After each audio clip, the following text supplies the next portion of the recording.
একটু খেয়াল করে দেখেন তো কত টাকা আসে? আরে ভাবি, আপনি আসছেন? আরে আমি তো আপনার কথা ভাবতেছিলাম, আসছেন খুব ভালো হয়েছে। আপনার কাছ থেকে যে ওই দিন আলমারিটা কিনছিলাম না, ওইটার ভিতরে আরে এই যে এই চেইনটা পাইছি ভাবি, নেন। এটা মনে হয় স্বর্ণের চেইন। কি বলতেছেন ভাইজান? এই এই চেইনটা আলমারির মধ্যে ছিল? আপনি জানেন এই চেইনটারে খুঁজতে খুঁজতে পাগল হয়ে গেছি, এমনকি আপনার ভাইয়ের লাগা পর্যন্ত ঝগড়া পর্যন্ত করছি। কত শখের একটা চেইন ছিল। আর এখন যে স্বর্ণের দাম ভাইজান, বিশ্বাস করেন নিম্ন এটার দাম 5 থেকে 6 লাখ টাকা দাম। আর এই চেইনটা কিনা আলমারির মধ্যে ছিল। হায় হায়, এটা আপনি পাইছেন? হ ভাবি। আচ্ছা ভাইজান, আমি তাহলে যাই। ভাইজান একটা কথা বলি, এটা তো স্বর্ণের সেল। আর আপনি তো খুব ভালো করে জানেন স্বর্ণের বাজার যে চওড়া, এটা তো মেলা দাম।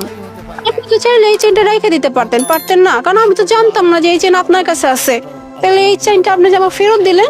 আরে ভাবি, কি যে বলেন না, এই স্বর্ণের চেইনটা তো এটা আপনার, এটা তো আমার না। আপনার জিনিস আপনার ফেরত দিয়ে দিছি। এতে কি বোঝালেন, আল্লাহ অনেক খুশি হইব যে যার জিনিস সে ফেরত পাইছে। আর ভাবি, আমি আসলে সৎভাবে ব্যবসা করার চেষ্টা করি, বুঝছেন? আপনার জিনিসটা যে আমার কাছে ছিল, মানে আমার উপর যে কত একটা বোঝা হয়েছিল, আপনার এটা আমি বইলা বোঝাইতে পারবো না। এই যে আপনার দিয়ে দিছি, আমার শরীরটা এখন হালকা লাগতেছে, বুঝছেন ভাবি? আর ভাবি, অসৎ কামাইয়ের 10 লাখ টাকা কিন্তু আমার কাছে কিছুই না। আর সৎ পথে যদি আমি 100 টাকা ইনকাম করি, এটা আমার কাছে অনেক কিছু।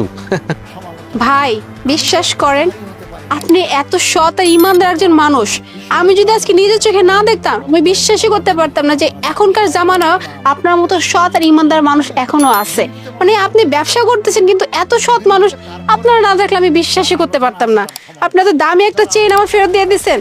আল্লাহ আপনার মঙ্গল করুক। আচ্ছা ভাবি, দাঁড়ান একটু, আমি দেখতেছি কতটুকু হয়েছে। ভাবি 4 কেজি হয়েছে, দাঁড়ান। এই দেন ভাবি। আচ্ছা আমি তাহলে আসি। আচ্ছা ভাবি, আসসালামু আলাইকুম। আচ্ছা মহাজন, আপনি যে ওনারা চেনটা ফেরত দিলেন, ওই চেনটা ফেরত না দিতে আপনি রেখে দিতে পারতেন। এই চেনটা 1.5 লাখ 2 লাখ টাকার মতো বিক্রি করা যাইতো, আপনি হুদাই চেনটা ফেরত দিয়ে দিলেন। আরে বেটা, যার জিনিস তারে ফেরত দিয়ে দিচ্ছি, আমি ঝামেলা মুক্ত হইছি।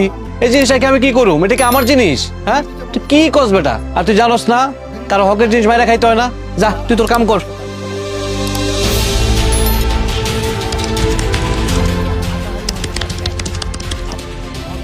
ভাইজান, এই কার্টুন কত টাকা কেজি করে কিনেন? আপা, কার্টুন তো 12 টাকা কেজি। 12 টাকা কেজি কিনেন, কিন্তু আরেক দোকানে যে গেলাম, হ্যাঁ আমার 20 টাকার কথা কইলো। আপনি ঠিক